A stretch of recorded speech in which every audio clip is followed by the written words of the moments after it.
Today I'm going to tell you a story. Not the kind carved on gravestones or sung in saloons, but one carried by dust whispered through silence. A story about a man who never spoke until it mattered most. This is the one who stayed. The dust saw her first. Before the men, before the horses, before the hollow clang of spurs against dry stone, dust, ever patient, ever watching, had already wrapped itself around her fading frame like a death shroud.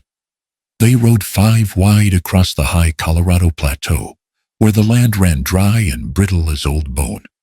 The sun hung low and mean, casting long shadows behind a scattered formation of mesquite and cattle brush. Above, a cluster of blackbirds wheeled in lazy circles, their cries shrill against the silence of late summer. Tucker Briggs, the oldest of them, pulled his horse to a slow jerking halt. His hand rose like a claw, pointing toward the horizon. "Y'all see that there?" The others followed the line of his gnarled finger. She walked alone on the cracked dirt trail, the kind of path that forgot names and left no memory. Her dress, once pale, now torn and darkened, clung to her frame in rags. One arm was pressed tight against her belly. The other swayed with each staggered step. Blood dripped slowly from her thigh, marking the earth in dull, deliberate punctuation. No one spoke at first. Even the wind seemed to stop. Then Vince Shaw, handsome in a cruel sort of way, gave a grunt and a sneer. "Some whore ran out of luck," he said. "Maybe she's dying. Be a mercy to let her." He gave a sharp tug to his reins and wheeled his horse around without another glance. Tucker let out a dusty chuckle. "Ain't no mystery. I seen that one before. Life's full of patchwork and ghosts. Giving a damn don't make you righteous." The others turned too. The rhythm of hooves picked up again, clacking into the silence like judgment had been passed. They rode off, each man shrinking behind the dust, their horses kicked up their spines straight, with a kind of practiced indifference. All but one, Silas Rourke, remained.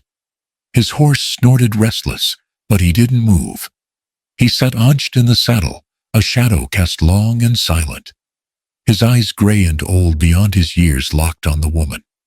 No words, not even a breath loud enough to stir the dry air. He swung down, moved with quiet, deliberate steps. From his saddle, he drew a tin canteen, its surface battered and sun-worn. He walked toward her slow enough not to startle, steady enough not to falter. She didn't lift her head. Her lips were cracked. Her eyes were half-lidded with fever and exhaustion. Every line on her face spoke of distance, pain, and something deeper, something lost. Silas knelt. Carefully, he placed the canteen on the ground before her. He didn't speak. He didn't reach out. He merely set the water down like an offering to a god he no longer believed in. Then he turned, mounted up, and rode away, swallowed into the same dust that had once claimed her. Somewhere inside her, a name scratched at the walls of memory. But it passed like a dream. Her eyes closed again. Emmaline. She had once been Emmaline Shaw. Before the lies, before the wedding veil that felt more like a noose, before Vince's sweet smile turned sour and the world became a cage. Now there was only pain. A thin, dry hand reached toward the canteen. Her fingers trembled as she unscrewed the cap. The water was warm, almost too warm, but it slid down her throat like salvation. She drank until she choked, then drank again. Above her, the birds screamed. From a distant ridge, Silas turned his head once. The dust was already closing behind him, erasing hoofprints and footprints alike. But the silence that lingered. He had lived inside silence so long it no longer frightened him. But today, for the first time in years, it pressed against his chest like a weight. A choice. He did not look back again. The other riders would not notice his absence until much later. And when they did, no one would ask why. Silas was the quiet one. The strange one. The one who never spoke. They thought him simple, maybe broken. A man born without sound. A mule of a man good for hauling saddles and watching gates, but little else. They never guessed he was watching, listening, remembering everything. That night, the wind picked up across the flats. Somewhere behind the hills, coyotes began to call. The sound rose like a hymn. Back where she had fallen, Emmaline Shaw sat slumped against a rock, clutching the canteen, like it was the last tether to this world. She didn't know his name, didn't know he'd once laughed as a boy, didn't know he'd once loved her quietly, from behind a schoolhouse fence. But the water was clean, and for now, that was enough.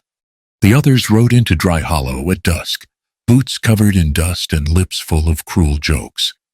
They never spoke of the woman, never mentioned the one who stayed.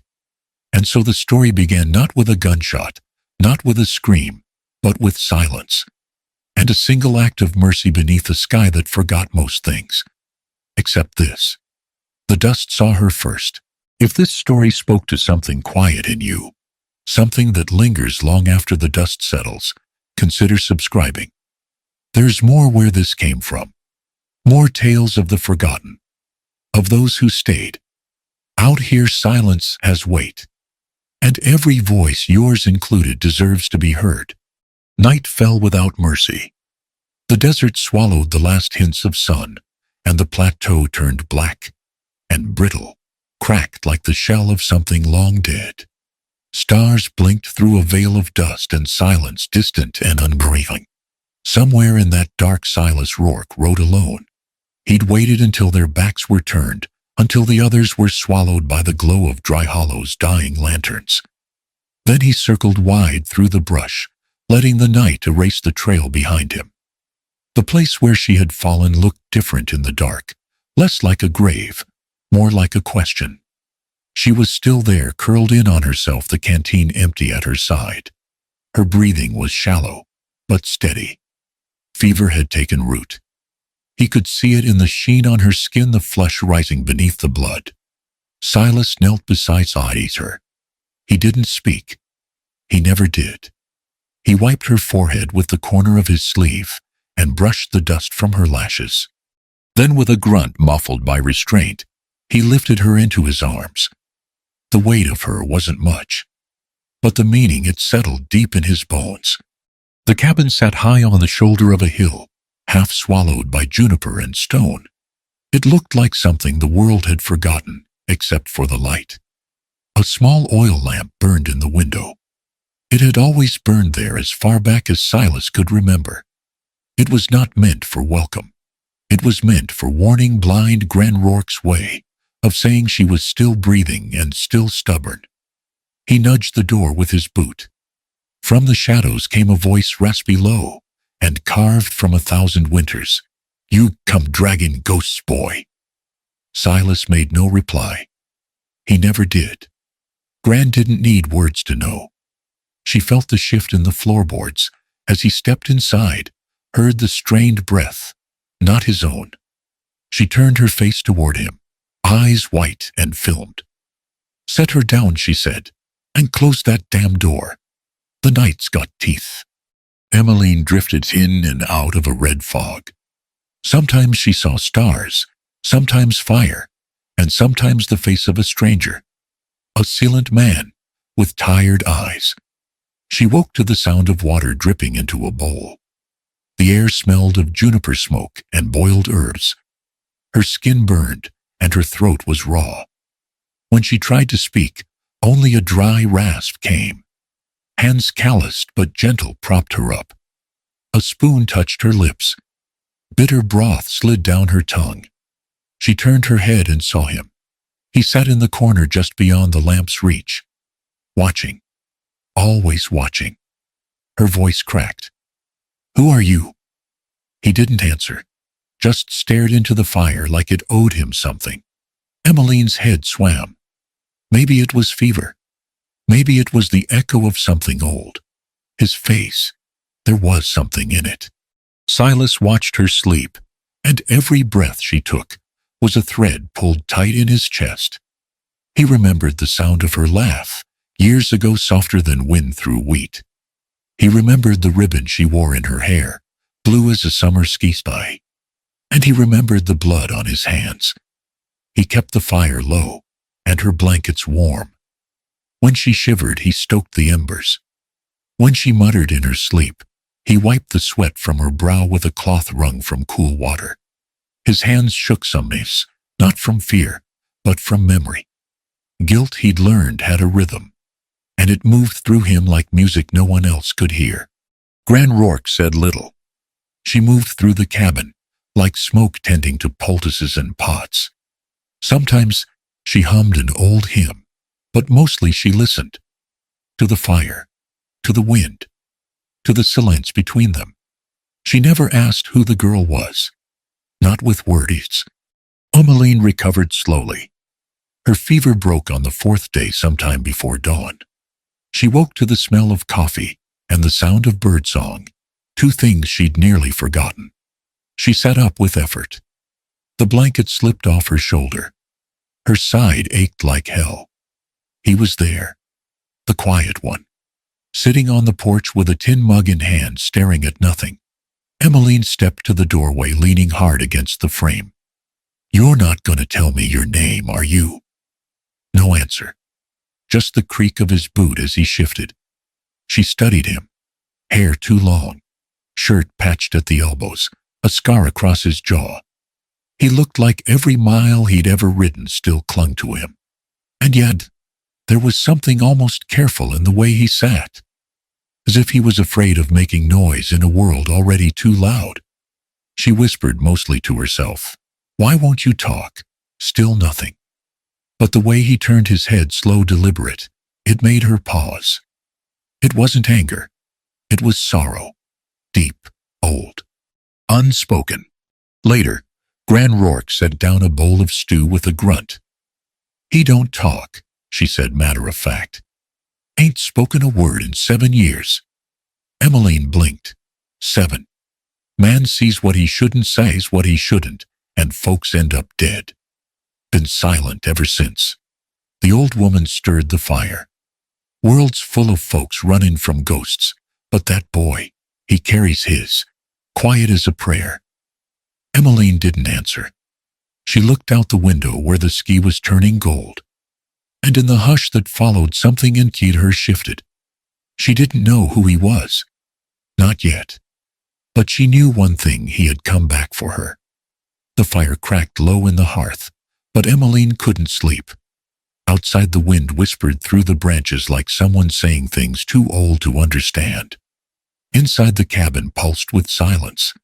Silas was on the porch again, a shadow stitched into the dark. Emmaline lay still, her body sore but mending. Her mind had started bleeding again. Not from the wound, from memory. Vince had worn a white shirt when they met. She remembered that. It was clean, too clean for a man on horseback. His smile came easy, the kind that made you forget to guard your heart. He'd come through Dry Hollow, like a breeze in July, warm, promising, and gone before the dust settled. But he'd returned, and that second time he'd stayed long enough to call her pretty, long enough to ask for her hand. She hadn't known him, not really. But he was charming, and her father had debts, and the world always pushed women toward men with horses and plans. The wedding had been small. Her mother cried. Vince laughed. The honeymoon was short. By the end of the first week, she'd learned to recognize the tone in his voice when whiskey hit his blood. By the second, she'd stopped asking questions. By the third, she'd learned to lie about the bruises. There were nights she tried to leave, but every time he'd come back with a smile and a story, some lie about change, about love. She wanted to believe him. For a time, she did. Silas listened to the wind and counted the boards beneath his boots. He could hear her breathing inside. Not the frantic gasps of fever now, but the slow, even rhythm of someone awake and thinking too hard. He knew that sound. He'd lived inside it for years. Guilt recognized guilt. He didn't want to remember Vince, but his face had returned unwelcome and unchanged. The man hadn't aged a day. His smile still had the same cruelty tucked behind the charm, like a rattler under a flower bed. Silas took a long pull from his canteen. Water, not whiskey. He couldn't afford to forget, not now. It was Mavis who'd told her the truth. Not directly. Mavis never said things plain. But in the corner of her inn late one night, she'd pressed a folded envelope into Emmeline's hand. "Somebody dropped this," she said, too casual. Figured it looked important. It had Vince's handwriting. It was addressed to the mayor of Three Forks. The contents were worse than anything she could have imagined. Land deeds, bribes, kill orders. He was buying land from widows who didn't know better, burning out those who refused to sell, paying men to vanish opposition, and all with the mayor's seal of silence. She read it twice, then a third time. Her hands shook so hard she nearly tore the page. That night, she didn't wait for Vince to return. She rang. At the cabin, days passed slow and brittle.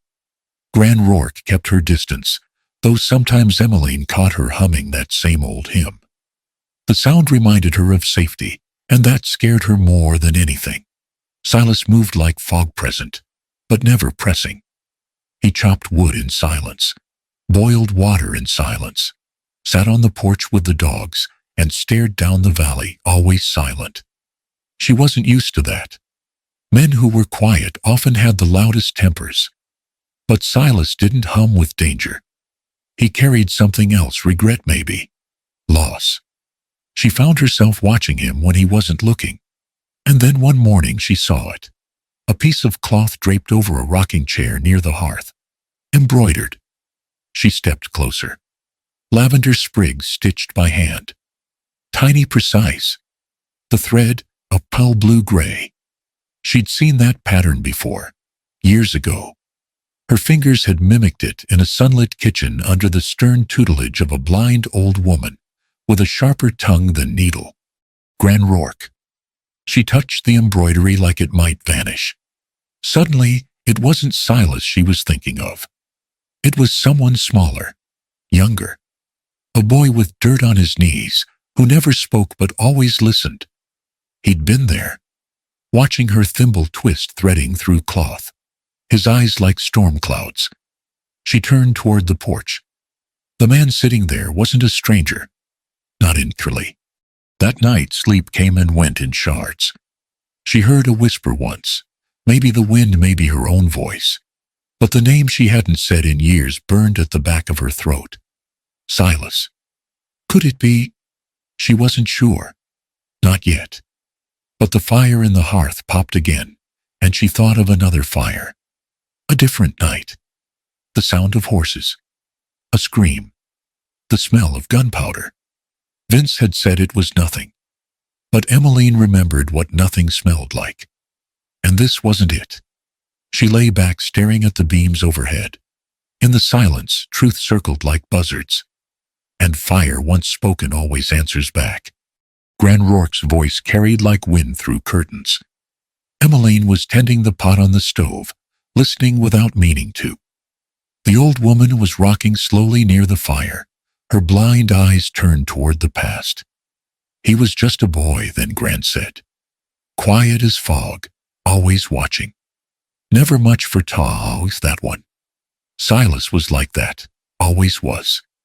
The name landed like a pebble in a still lake. Silas. The spoon clattered from Emmeline's hand.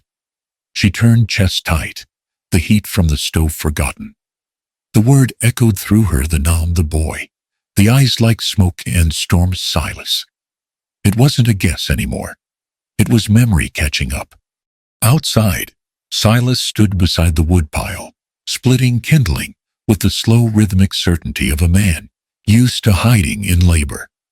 Sweat glistened on his collarbone, his jaw clenched with each swing, like the wood might confess if hit just right. He didn't hear her approach, but he felt the shift in the air, the hush before something breaks. She stood behind him, heart pounding. You're Silas Rourke. The axe paused mid-swing. He didn't turn. I remember your eyes, she said softer now. They haven't changed. Still, he said nothing. She stepped closer. I used to see you around the farm. You'd hide when folks visited, but I saw you. Always quiet, always watching. Silas set the axe down slowly, turned, faced her. Those eyes, gray deep, unreadable, met hers. But no words came. That night, the fire felt colder. Emmaline sat beside it, blanket drawn over her knees, fingers wrapped around a mug of something bitter. She hadn't spoken since the woodpile. Neither had he. Silas lingered near the door, eyes down the waste of unsaid things hanging between them like fog. Then Gran Rourke broke the silence. Since you said his name, might as well know the rest. Emmaline looked up. The old woman's voice was brittle but sharp. That boy's been silent near 10 years. Not because he can't speak, Lord, no. Because he won't. She poked the fire with a metal rod, embers flaring. His pa and brother died in a shootout behind the feed barn. Folks said it was gambling gone wrong. Truth is, Silas had told him something. A warning, maybe. Something he heard and shouldn't have. And they acted on it. Went out there and never came back. Gran leaned back, her eyes lost to a memory that still bled. Sheriff didn't want the truth. Blamed their pride. Said they were asking for it. But the guilt that landed square on Silas. Been carrying it ever since. Like silence could make it right. She pointed toward the door. Boy hasn't spoken since that winter. Not one word. Not even to me. Emmaline sat still for a long time. The fire popped again, and her mug trembled slightly. Outside she could see his shadow on the porch. She rose slowly, pulled the blanket tighter, and stepped through the door. Silas didn't move. The stars were out, scattered across the black like lost names. She sat down beside him. For a while they said nothing. Then, in a voice barely above the wind, I was scared back. Then she said, Didn't know what kind of man you'd become. Silas didn't answer. You saved me, she continued. You didn't have to. You could have kept writing. Still nothing. But you didn't. And I've been trying to figure out why ever since. She looked over. He was staring at the stars, jaw tight. You don't have to speak, Silas. Not if it hurts. But I needed to say this. She touched his arm. Brief. Gentle. You came back. And sometimes that was more than enough. The sound came first, hooves on dirt, slow and deliberate. Emmaline paused mid-step, a basket of herbs cradled against her hip. The sun had just dipped behind the ridge, and the shadows were stretching long across the valley. At first it might have been elk, or some drifter passing through, but something in the rhythm struck her deep, too measured, too human. Footsteps, horsemen, more than one. She turned toward the slope, her eyes scanning the tree line. Nothing yet, but something was coming. Miles away, Vince Shaw lit a cigarette, with the ease of a man used to waiting. He stood beside his horse, one boot up, on a rock, watching the valley with narrowed eyes. Tucker Briggs leaned nearby, chewing something and spitting it out every few seconds. Behind them, two other men, hired hands, eyes mean, and coats dusted from the road, checked their rifles. Mavis had sold them the name. Or maybe she'd let it slip. Vince hadn't needed much. Just one word, Rourke. It had taken a day's ride to connect the dots, another half to find the trail. Hoofprints, worn wagon ruts, and a cabin high in the hills where ghosts were said to linger. You sure she's up there? Tucker asked, his voice dry as ash. Vince exhaled smoke through his nose. She's not the kind to die easy. Silas felt it before the dogs barked. He'd been stacking firewood behind the cabin when the hairs on his arms prickled. The kind of silence that comes before thunder. He stepped out, scanned the horizon, and saw nothing. But the air had shifted. By the time the barking started, he was already moving. Inside, Emmaline looked up sharply. Bark. Then another. Then stillness. Silas stepped in without a word. He dropped the wood by the door and reached for the rifle that hung above the hearth. Emmaline stood. "What is it?" His eyes met hers. No panic. Just a slow, heavy knowing. She didn't ask again. Gran Rourke sat in her chair like stone. "They're coming?" she asked, voice flat. Silas nodded once. "Then go," she said. "You've stayed too long already." Emmaline knelt beside the old woman. "We can take you, girl. I was born on this hill, and I'll die on it. Don't waste your chance on old bones." Gran reached out her hand, finding Emmaline's cheek. "Don't let silence kill him too." The night came down fast. Silas saddled the horses. Emmaline packed what little they needed: water, the rifle, a pouch of dried food. He handed her the canteen, the same one he'd left beside her on the road. She looked at it for a long time. Neither of them spoke. Far below, Vince's party reached the first switchback. One of the men found the hoof prints. "2 horses," he said. "Riding light." Vince nodded. "Good." He crushed out his cigarette under his boot. "Let's go hunting." From the saddle, Emmaline looked back one last time. The cabin was small in the moonlight, almost part of the hill itself. A thin wisp of smoke still curled from the chimney.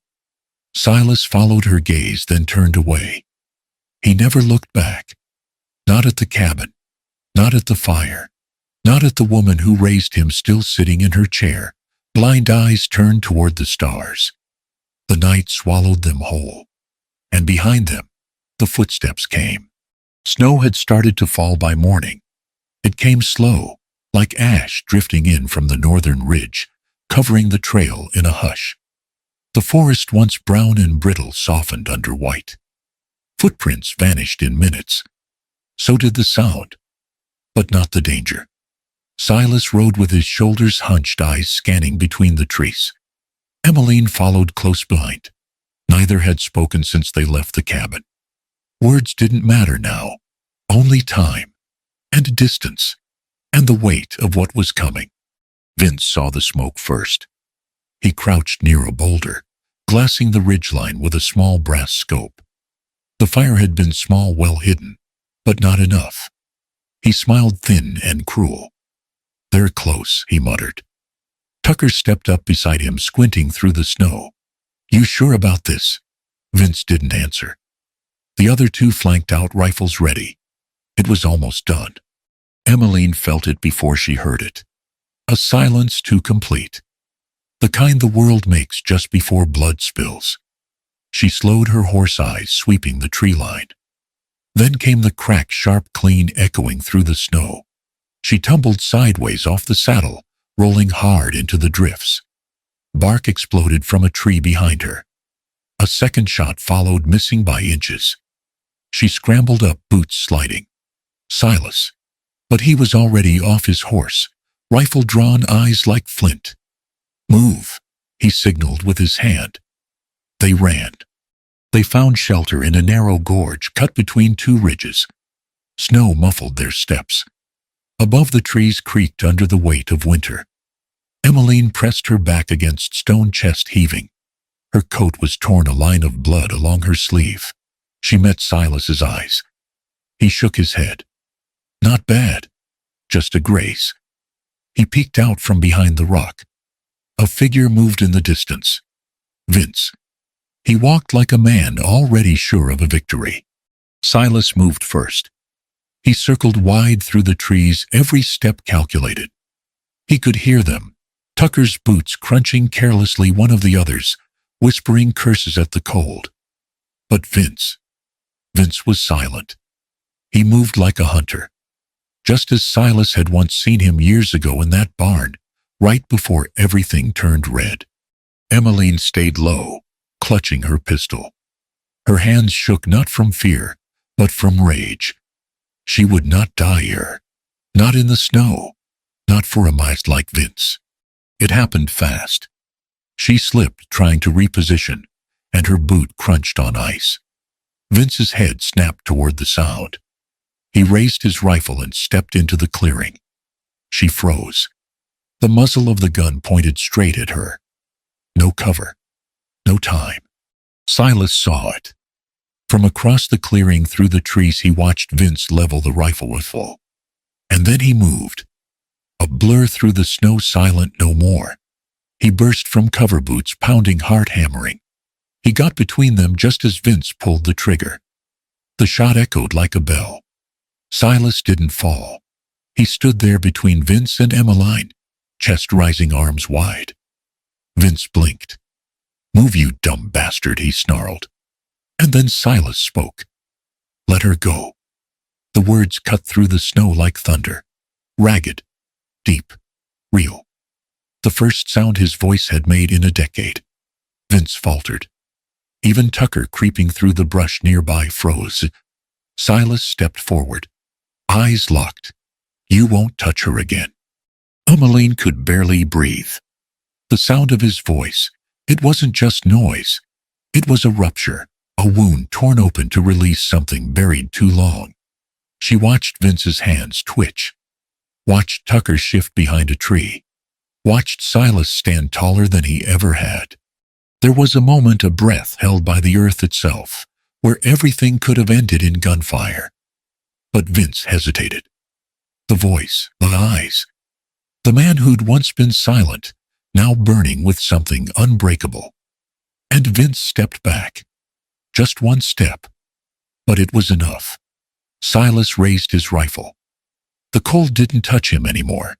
And for the first time in 10 years, he was no longer silent. Vince hit the snow hard. Silas stood over him, chest heaving, rifle still warm in his hands. The fight had lasted seconds, a charge, a scuffle, a crack of bone. No wasted motion, no words. Just the final weight of a man who had nothing left to lose. By the time the sheriff arrived, snow had begun to cover the footprints, the blood, the silence. He came alone, boots crunching over frozen aftermath. The gunfire had long faded, and what remained were the echoes rattling between pine trunks and broken breath. Vince lay face down in the snow, hands bound behind him. Tucker and the other two were nearby, stripped of their weapons, eyes hollow. Whatever fight they had left dissolved into the cold. The sheriff took one look at Silas, then at Emmaline, who was leaning against a tree, a dark bruise painting her jaw, and gave a single nod. "It's over." Silas didn't speak. He only lowered his rifle. Later, after the smoke had thinned and the men were marched down the ridge, Emmaline sat on a fallen log, a wool blanket draped over her shoulders.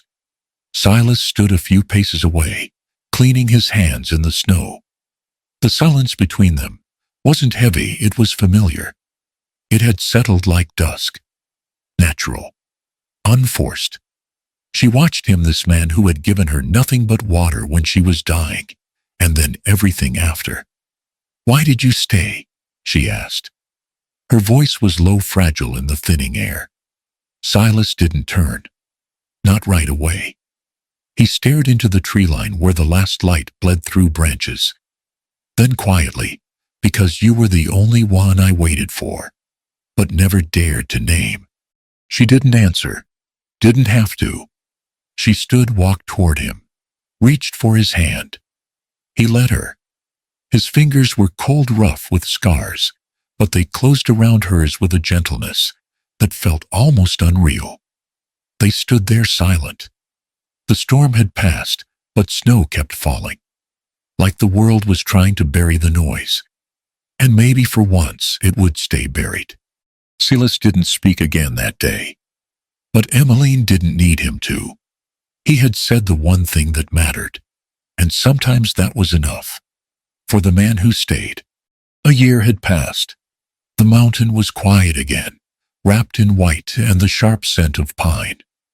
The wind whispered low through the trees, but it carried no menace now, only the hush of winter settling in, like an old friend. Emmaline walked slowly along the ridge, boots crunching over frost-bitten grass, a wicker basket on her arm, lavender seeds nestled in brown paper inside. Beside her, Silas moved with quiet steadiness, one hand carrying a shovel, the other swinging lightly by his side. Gran Rourke's cabin stood just beyond the slope, smoke curling soft and slow from the chimney. The woman herself sat on a stool in the sun, a wool shawl over her shoulders, eyes closed but listening to every sound with the equity of the blind. Emmaline knelt near the edge of the small field, brushing snow from the soil. "She says lavender will take root even in cold ground," she murmured, pressing a fingertip into the dirt. Silas knelt beside her, laying the shovel down. He didn't speak. He didn't have to. It had taken time longer than words could carry. Healing came in pieces between the scent of wood smoke and the rhythm of hoofbeats, between silences that weren't empty anymore. Emmaline had stayed. She wasn't sure when the thought of leaving stopped visiting her. Maybe it was the way the cabin held warmth now, or how the creek no longer sounded like running from something. Maybe it was just the way Silas looked at her, steady without expectation. She spoke to him often, sometimes about the past, sometimes about nothing at all. And when she did, he answered. Not always right away, not with many words, but always honestly. One afternoon, as they sat on the porch, the sun hanging low behind the hills, Emmaline reached for his hand. "You remember that day?" she asked softly. Silas looked toward her, one brow raised. "The day you spoke. I still hear it sometimes, like it's echoing back off the mountains." He smiled, a quiet curve of the lips. "I remember," he said. It was enough. Winter deepened. The lavender didn't bloom, but the green shoots held. That was enough for now. Roots before flowers. Gran Rourke taught Emmaline how to trim the stems, how to warm the soil with old wool sacks and the patience of years. Silas repaired the fence. He hunted small game, mended the roof, brought home books he never said much about, but she found him reading late at night, a candle glowing soft by his side. The man who once chose silence now used words like tools. Spare, careful, earned. One night, as the fire dimmed and the world outside held its breath under snow, Emmaline whispered, "You don't talk much." Silas looked at her, warmth in his eyes. "No," he said. She smiled. "Why is that?" He paused. "Not for lack of words, but for the right ones." Then gently, "I'm not silent anymore. I just speak when it matters." Outside, the wind stirred the lavender beds. Inside, 2 cups of tea steamed between hands, no longer cold. And silence finally had become something they shared, not something they feared. If you asked me what lingers most about this story, I wouldn't speak of gunfire or snowy standoffs. I'd tell you about the eyes of a man who stayed silent for 10 years only to speak once when it truly mattered. Silas Rourke was no storybook hero. He didn't make speeches or chase justice. He waited, quietly, carrying his silence like a penance. And when the time came, he gave it freely to the one person he had loved, but never dared to name. And Emmaline, she stayed. Not because she needed saving, but because she understood some souls don't need to be explained to be seen. When the dust had settled, when the blood had cooled, I still remember them, not as legends, but as 2 people who chose the most extraordinary thing in a world that runs. They stayed, not for glory, but because sometimes love is the silence you share with someone who no longer fears being alone.